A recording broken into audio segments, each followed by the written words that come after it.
Flyover দিয়ে ঢাকা শহরে 3 কোটি মানুষ থাকে। এই 3 কোটি মানুষের মধ্যে খুব সম্ভব 17 থেকে 20% মানুষ শুধুমাত্র ফ্লাইওভার ইউজ করবে ঢাকা শহরে, আর বাকি সব মানুষ কিন্তু ফ্লাইওভারের বাইরে থাকছে। তো কি পরিমাণ অর্থ ব্যয় করা হয়েছে, আপনি যেরকম পাবলিক রিসোর্স কি পরিমাণ স্পেন্ড করা হয়েছে, ম্যাক্সিমাম 20% মানুষ সেই ফ্লাইওভারের সুবিধা পাচ্ছে।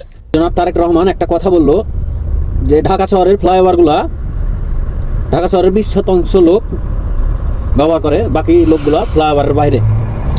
তো কি পরিমাণ অর্থ ব্যয় করা হয়েছে এখানে। তো আমরা ভাবেছিলাম যে দীর্ঘ 17 বছর পরে তারেক রহমান দেশে এলো, মানে ভালো কিছু আশা করা যায় আর কাছে, শেখ হাসিনার থেকেও বেশি মনে হয় ডেভেলপ করবে দেশটাকে। তো আসলে কি যে একটা ফকির যদি রাস্তায় কোনো একটা সোনার বার পাইলে না, তো এটা বিস্কুটের টুকরা মনে করে নেবে, হ্যাঁ, কি লোহার টুকরা মনে করে নেবে, দিয়া ভাঙড়ি দোকানে বিক্রি করে দেবে, কারণ ওই জিনিসটার মর্ম দিতে পারবে না। আর ওই সেম জিনিসটা যদি ধনী ব্যক্তি পায়, তো ওই জিনিসটা চেক করবে যে এটা কি। যদি সোনার বার হয় তো ওই জিনিসটা ওই ওর পরিবারের জন্য কাজে লাগাবে, কি ওর অর্থনীতি কাজে লাগাবে। এটা হলো আওয়ামী লীগ। তো এরা আগেও কিছু জনগণকে দিয়ে যায়নি, ভবিষ্যতেও কিছু দিবে না এরা। 2001 সালে ওই যে যমুনার গোড়া থেকে জাম ঢেলতে চট্টগ্রাম যেতে হতো 4 দিনে চট্টগ্রাম ঢুকতে হতো, ঢাকার গাড়ি 2 দিনে ঢুকতে হতো। যমুনা, টাঙ্গাইল, হাটুভাঙ্গা, চান্দুরার, বাইবেলের জাম ঠেলতে ঠেলতে ড্রাইভারের সাউয়ার ঘাম, ড্রাইভিং সিট ভিজে যেত।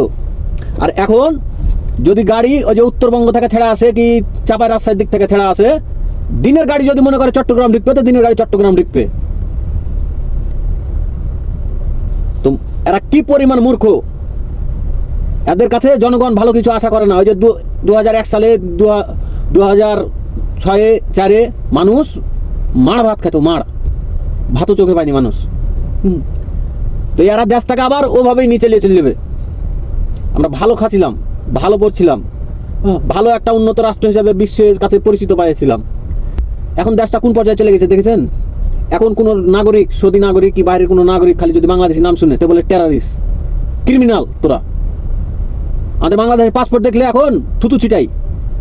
উত্তর কোরিয়া থেকে আমাদের পাসপোর্টের মান কমে গেছে। এদের কাছে ভালো কোনো কিছু আমাদের আশা করার এটা স্বপ্ন ভাবা যাবে না যে এরা ভালো কিছু করে দিবে জনগণকে।